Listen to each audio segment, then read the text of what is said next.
So here we are at If It Be Your Will podcasts. And actually, I made a mistake last time. I thought it was number 11, but this is number 11. That was number 10. And today, we've got the great fortune of having Chris Mansfield of the Fences here with us to talk about all kinds of different things. So thanks for joining me today, Chris. How are things with you? You're welcome, and thank you for having me. Things are going quite well. I'm just calm and pleasant in general. Right on, right on.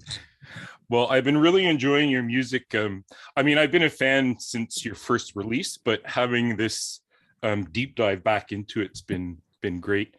Cool. Thanks. And it's been fun listening to the years of, your earlier recordings and kind of seeing them evolve. And I mean, that last song you put out, and let me not make a mistake with the name of it, but it was pretty rock and roll. Yeah. I think like that song to me, that's actually a pretty old song that I never released. Okay. It's like, I don't know. I mean, I've always sort of, I mean, first of all, like a great lesson that I learned just in my musical life, if I've learned anything that's just really deadly serious and true, is that kind of the delivery system isn't really important, like for music. Just in a sense where if, let's say I took like I don't even know, like a song from like a hardcore band or a black metal or like a dance song like dubstep or reggae, and if you just played the chord changes on an acoustic guitar and sang the melody, someone would go, oh, that's a really beautiful song, and you could say, well, do you know who it is? And they're like, no way. So it's kind of funny how we sort of dress up everything differently, but the fundamental nature of it is so similar. And that opens up a whole bunch of philosophical things about everything being one thing, and all just kind of like God and like love and human, whatever. And so for me to sort of exercise my ability to do like a fast kind of punk rock, like The Cure type of song, it just was, I wasn't thinking, oh, I'm really going to get them. I'm going to show the audience, that I can be, broaden my horizons. I just genuinely wanted to do that. And I think it's more so just like exercising my humanity, in a weird way. Yeah. No, I hear you. I remember it's interesting that you said that, because I remember when Wilco was putting out Hotel Yankee Foxtrot, and they were like, yeah, it's just a folk album. It's basically folk songs, but right, their approach was different in how they created the sonic part of those songs. So yeah, I mean, I think that's cool. Like I sort of think, I mean, I can't speak for them, but I would say as an artist, like being an artist can be at times frustrating for a multitude of reasons. And I think that every once in a while there's an antagonistic approach to stuff. Like, I'm going to make you find what's underneath that, like on that Wilco record, isn't there the song Heavy Metal Drummer or something? They start with kind of the weird drum thing. And a lot of people are like, wait, what's happening? But if you just wait a second, it's a really simple folk song. So I can sense, particularly from Tweety, I feel like he was kind of an antagonistic dude sometimes, in like a beautiful way. But yeah, I've noticed that with myself and other people, and in cinema too. Like, we're gonna make you sit through this weird shit to get to like what we really want to say, and if you don't make it, that's your problem, Yeah, absolutely. I love that mindset. This is what it is, right? And I mean, you take it as you take it, I mean, the artist can't be responsible for once it's out there, it's out there. I mean, it's a life of its own, right?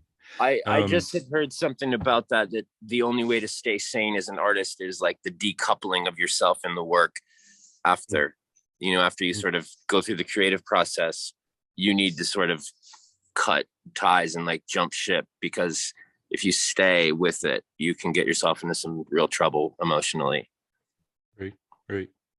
It's been interesting too, like if I were to ask you this question, like what do you notice the most from album to album, either the similarities or the differences? Like what's your approach when you are putting a collection of songs together that you eventually want to turn into a record? Like do you notice the differences, or do you have to push those differences, or does it just kind of happen by itself? I mean, with fear of turning everything into some goddamn, metaphor or something, it's like there's as little of trying as there is, let's say there's like a home movie from Christmas '98. You're like, oh, I was wearing that, I got that. Oh, like Dave was there. Dave's dead now. That's weird. Oh, my aunt, she's not an alcoholic anymore. She was drunk in that video. It's like, it's kind of, you can't help but just sort of sound like the little sound in the now is when you did it. That, at least for me personally, I mean, it's a matter of like, Jesus, like what city you were in, and was it cold? Was it hot? Like, if it was like, if you recorded it in the summer, it's a little more feral because everyone's kind of sweaty and it's free. And if it's cold, the album sounds a little more cozy. I mean, and who are the, people playing on it? Like, were you happily with somebody, or were you in a phase of heartbreak? I mean, and those are things that really can't be, I guess, faked. So the records are just going to sound like your life at the time and everyone else who's involved in the record, I think. And and that's for better or for worse, obviously, because I mean, but not in a cold sense that like, oh, if you were getting fucking surfing lessons and you just bought like a really beautiful dog or something, your record's going to sound cool. Or that could be a terrible record. But the point being is all of that informs what the album is, I think. Absolutely. That's cool. What I read that you started you were playing jazz bass, right? Like when you first went into I say Cégep because that's Quebec, college. Yeah. And you had this kind of awakening to folk. What was your process when you started playing guitar? What was your songwriting process like? How did it come together? How did you kind of find the style that you wanted to ride on for a while? Man, I think it was pretty terrible, to be honest, because I mean, if I was really just, I wasn't trying to copy Elliott Smith, because that's just so hard. I mean, his guitar playing so outrageous, I mean, it's a little easier now, but at the time, that incredibly fast, like Travis picking and all those variations and his giant chord formations were so, I was like just blown away by him. I sort of just kneeled at his altar. But I was, listening to like Bonnie Prince Billy and stuff like that, and kind of just figuring out, what were good, sad little 3-chord songs, and doing those, and singing with complete lack of confidence, more like a whisper.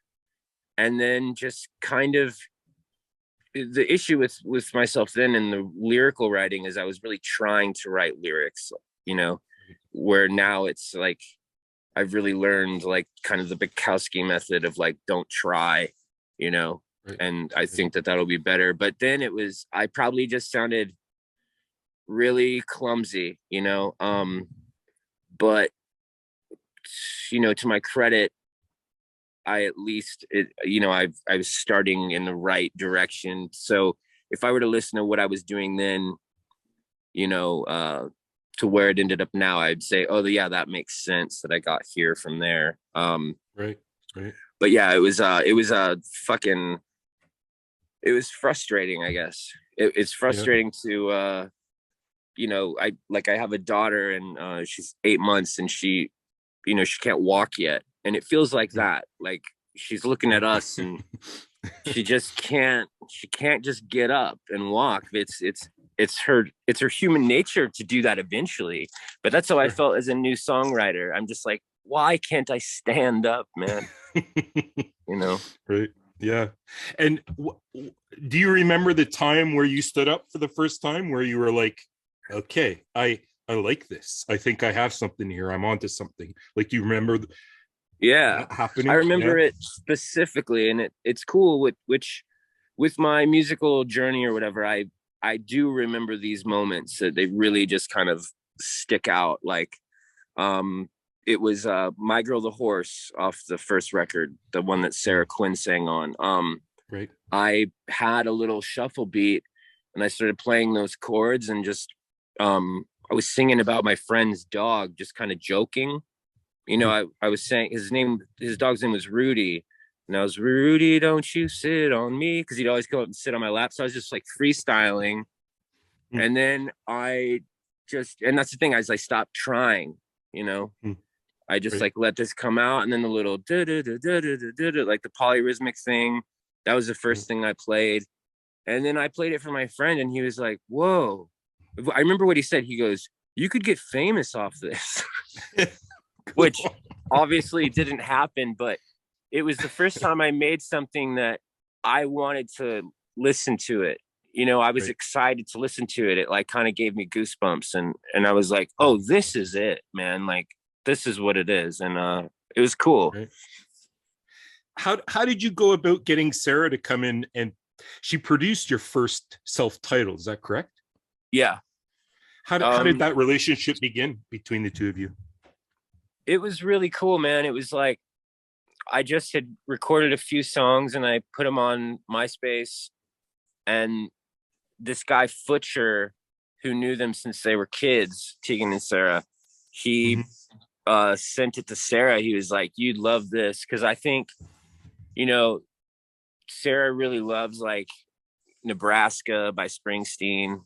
That's one record she liked to talk to me a lot about. So I think she likes music people might not assume that she's into, just because the stuff that they make is so crisp and poppy. But I think she's super, she's like somber, in her own way. So, for whatever reason, she felt connected to my songs, and she just contacted me. And it was a thrilling time, because I'd never been contacted by like, a quote unquote like famous musician. So I was really floored, and it moved, pretty quick. Like, they came through Seattle on tour, and I went and saw them, and I got to like come up to the the merch booth like I was special, and like, hey. And she's like, yeah, it's so nice to meet you, I'm such a fan. And I'm like, this is so crazy. And then she hit me up and was like, let's do 10 songs, come up. And she said, I think I used their band, and it was right before they went to go record the Con, I think. Cool. So man, it was rad. I did like the scratch tracks in like one of their friends' living rooms, and man, it was one of the most like surreal times of my life, because you have to imagine I was, it's not like a rags to riches type of vibe, but I was like a dishwasher, breakfast cook, just some kind of like street kid. Yeah. No, I hear you. And I mean, to me, it kept that aesthetic of kind of, that Nebraska feel, that 4-track, that kind of like keeping it clean, keeping it honest, keeping it that people could approach it super easily. Your first record. Thanks. Yeah, that was definitely, I would give that credit to her, because I was so much like, you wouldn't imagine because of the way my music sounds, but I was so excited. I was like, let's do this, because I'd never been in a studio. So I was like, I wanted like an orchestra and synthesizers and like elephants, and I wanted to make like my pet sounds. Go for it. Yeah. Yeah. And I was also super, I mean, you can even hear, I probably haven't talked about this, but I'm sure you can hear the difference in my vocal tone, that record and the new record. I was like doing a voice kind of, you know, it like wasn't as just open. Like my singing voice now is kind of like my speaking voice. It's my voice. So I was really, really insecure about my voice on that first record. I remember I was singing so quietly and she'd have to be like, no, like open your mouth, you know, like sing. I was like, so I wanted to hide my voice behind a lot of productions. So, you know, when there's tracks like Boys Around Here, when it opens, it's just my voice super loud in the chords. I was horrified, you know. Well, it turned out super well. I mean, what an introduction to the world, to Fences. I mean, it was just I mean, I think some of the songs that you wrote, those early songs, like I feel personally, I just they speak to me so much. Thank you. The struggle and you get that sense of this was not an easy process. That this process took time, and it took me stepping outside of this comfort zone and finding your voice. I mean, how do you learn to sing, right? I mean, there's a lot of bodily movements and breathing that needs to take place to get to that point where you can deliver your voice, say the way you want. I think it's you just can't be scared. I know it, you know, like anytime if I'm, you know, sitting in a living room, and I mean, I'm really nervous about singing and playing in front of people still. If someone says, "Oh, play me your new song," I notice I'm like, ugh, like my voice trembles. And so fear is the first killer of like good tone and vibrato and all that shit, I think. Right. So tell me, like you had mentioned you have a daughter now. Congratulations. I mean, 8 months, that's a nice journey so far. Yeah, thank you. How is having a child changed you? How has it influenced your craft? It hasn't really touched the musical side of me, only because that now seems so, I wouldn't say smaller. It lives somewhere differently now. I'm not as like, you know, self-indulgent where I just am like this martyr of artwork. You know, I fundamentally, I live a life now that's really, you know, wake up and feed her and take her for a hike and really pay attention to her. I don't have time to, you know, like lay on my back and be hungover and like ponder my existence. And, you know, I think that's the thing. I've become less of a self-indulgent madman. And I think that's a good thing, because you don't need to destroy yourself for 4 years to get 10 songs. You know what I mean? I think I was kind of taking the long road. Right. Yeah. And when you had your child, did those things come clear to you, or were you already kind of shifting how your mindset was, that I want to have somebody in this world that comes from me and my partner? And like, had it shifted that or pre her being born, or did it happen only once she was born? I would say it was a direct, you know, reaction to her birth, because my wife and I even were like, you know, Dennis Hopper and Michelle Phillips, you know, just smoking cigarettes and reading each other poems and shit. Just real, you know, just kind of crazy, you know, not like Sid and Nancy crazy, but more of like a hippie kind of crazy. You know what I mean? But then you make the shift, and then, you know, the woman gets sick of it, and she's, you know, it's like you're Johnny Cash and his wife, you know, and he's like, this is too much. And then you have a kid, especially. Yeah, you gotta kind of tighten up, because I don't know, man, like people are dying out there. Sometimes I forget, like 90% of the music I listen to, it's like, it's either, or even writers, it's like it's suicide, drugs, or like cirrhosis of the liver or something. And you go, oh shit, man, I might need, you know, new heroes. Maybe not new heroes, but if you keep those heroes, don't emulate them, you know? Right. Appreciate them for what they are, but yeah.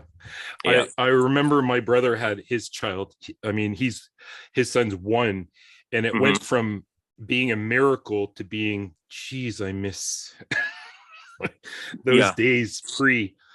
He says that a little less now, but what were some of the biggest things that you missed once you had a child that weren't possible anymore?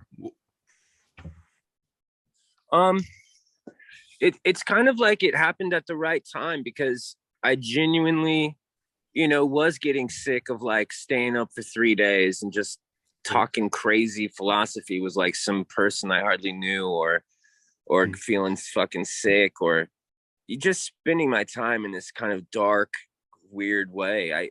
I think I was getting a little bit tired of it. So it was like a welcome change. It's like, it might not have happened, but looking back, I'm like, man, it was pretty much time to wrap it up anyways. And I mean, the beautiful thing is, you know, I can sit with a cup of coffee and a buddy and still get just as goddamn weird, and, you know, still write, you know, really great songs. I mean, I write like better songs, you know, when I'm like sober anyways. Not that we're talking about sobriety versus drinking. We're kind of more I think that probably ties in though to the child. I think if you just kind of readjust things, you can still live like a madman. I remember I played a show with this band called Stars. I think they're from up where you're from.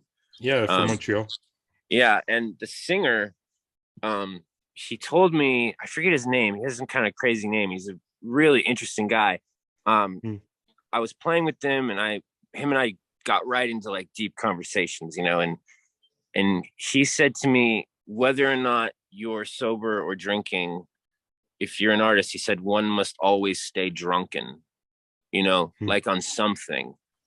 Right. And I never forgot that. He'd probably be like, you remember that? That was like 15 years ago. But I think that's the point, man. You don't have to lose. You don't have to lose a lot if you just stay drunken, you know? Right. I like that. That's a great quote for sure. What's it like? I always ask this question to the people that I talk with about being a musician in 2023. How is it? Like, how do you survive being an artist in this world in 2023 after, you know, the pandemic? We're in an endemic now. Like, how have things changed for you? That really didn't do much to me for whatever reason, just because I wasn't in a period of touring anyways. I was kind of, I don't know, I was just up to some other stuff. So thankfully that didn't derail.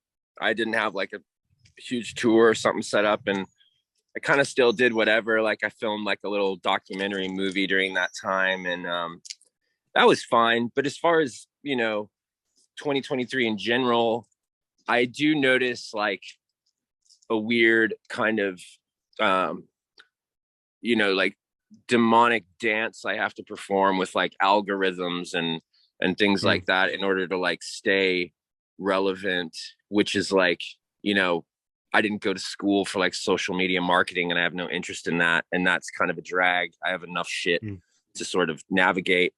And secondly, there seems to be a real like disparity. I mean, like if I look at like the numbers of plays I get monthly on whatever platform, the reimbursement, you know, or whatever you call it, like how I'm sort of compensated really doesn't line up with the numbers there. So financially it can be quite depressing in a way. However, I mean, I don't know who to blame, and it's not even about that, but sometimes I look and I say, wait, so collectively, like, you know, over 100,000 human beings listen to my music every month, you know, not a year, but every single month. And then you realize that you really have made like no money. And then you go, wait a second, like I thought that if you got people, it's just like, you know what I'm saying? Like it's like counterintuitive, right? Like it's like, exactly counterintuitive.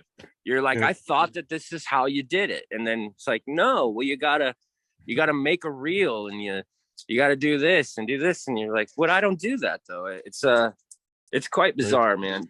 But yeah. I don't know. I try not to be the guy complaining about it, because I have friends who are musicians and they're wealthy, and then I say, well, maybe my songs aren't good enough, or maybe I do make enough money and I'm being greedy, and you just do this fucking mind dance. And I'd rather not do that. I just wish I could just, you know, put out records and like support my family and not have to like have this turmoil and like argue with like, you know, artificial intelligence in my mind, you know? Yeah, absolutely. I hear you, man. I hear you. So just we'll start to wrap up here, Chris. Torquil Campbell is the lead singer of the Stars. Oh yeah, that's it. Yeah, it was Torque, I think, that he went by. That's right. Yeah. So kind of just to wrap up, what can we look forward to coming down the road for Fences? What's coming down the pipe for your music? I'm filming a video for No One, the last single, I think on Tuesday, and then we're going to put that out. I'm excited about that video. And then releasing the next single. It's the title track. It's called Bright Soil, and I have Wesley from the Lumineers on that song. Great. Which is super exciting. He's a beautiful singer. He's a good friend, a really good person. And he does beautifully on the song, and it's probably my favorite song I've ever written. So that's cool. That's cool news. And then the record, I think the full record comes out in August. And I don't know, I have a really awesome agent, and I told him, I said, let's get out and start touring, just like really like the old days, you know? Right on. Yeah. And I usually put a track at the end of the podcast. What will we listen to? What's your recommended track that we should listen to that represents the Fences the best for you?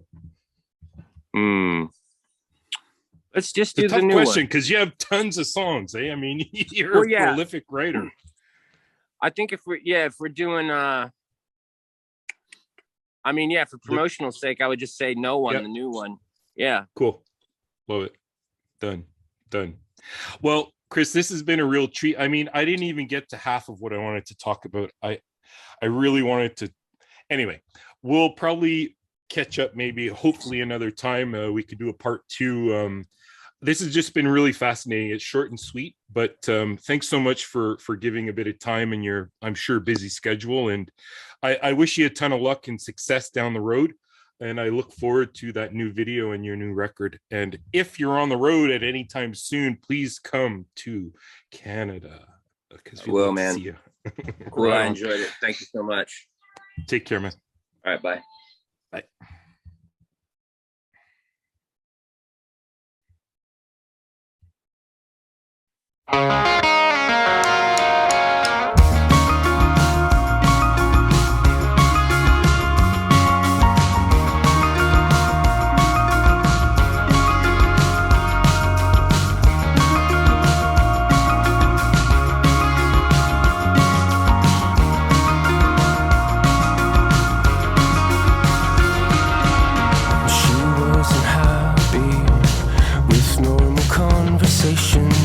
I felt that there was something more. I pulled out the paper and then we light it as we go. I know that she was from the streets. Sometimes I feel like no one.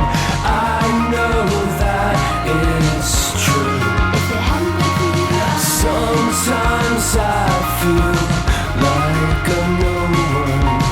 I only wanna feel the heat. Do do do do do do do do do do. Got back to my place and then she laid her head on me. I know that she can feel me breathe.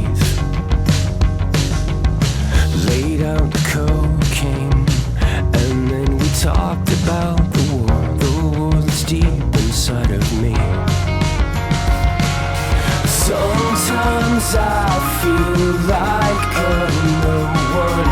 I know that it's true. Sometimes I feel like a no one. I only wanna feel the heat.